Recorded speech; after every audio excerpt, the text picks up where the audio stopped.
আমি ইন্ডিয়ার বিসিসিআই কে উদ্দেশ্য করে কিছু বলতে চাই। সেটা হচ্ছে যে যারা বিসিসিআই নিয়ন্ত্রণ করে, যারা পরিচালনা করে, তারা সকলে অজ্ঞানী, অশিক্ষিত, তাদের কোনো জ্ঞান নাই, তারা জ্ঞানহীন। আপনারা যদি মোস্তাফিজুর রহমানকে আইপিএলে অংশগ্রহণ করতে দিবেন না, কেকেআরের পক্ষ থেকে খেলতে দিবেন না, তো আপনারা কেন মোস্তাফিজুর রহমানকে নিলামে নিয়ে আসলেন? তাকে একটা উচ্চ অ্যামাউন্ট দিয়ে নিলামে নেওয়ার পরে আপনারা এইভাবে তাকে অপমান করলেন। এটা রাজনীতির প্রেক্ষাপটে আপনারা এই কাজটা করলেন। এই কাজটা কি আপনারা ঠিক করলেন?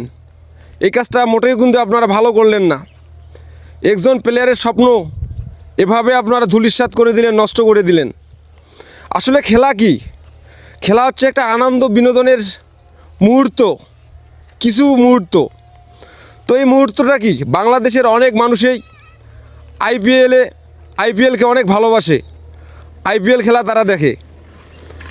কিন্তু আপনাদের যে কার্যক্রম, আপনাদের যে হিংসুটে আচরণ, এখান থেকে বোঝা গেল যে আর আমরা এই আইপিএলকে আর আগের মতো করে আনুষ্ঠানিকভাবে দেখার মতো কোনো কিছু রাখলেন না।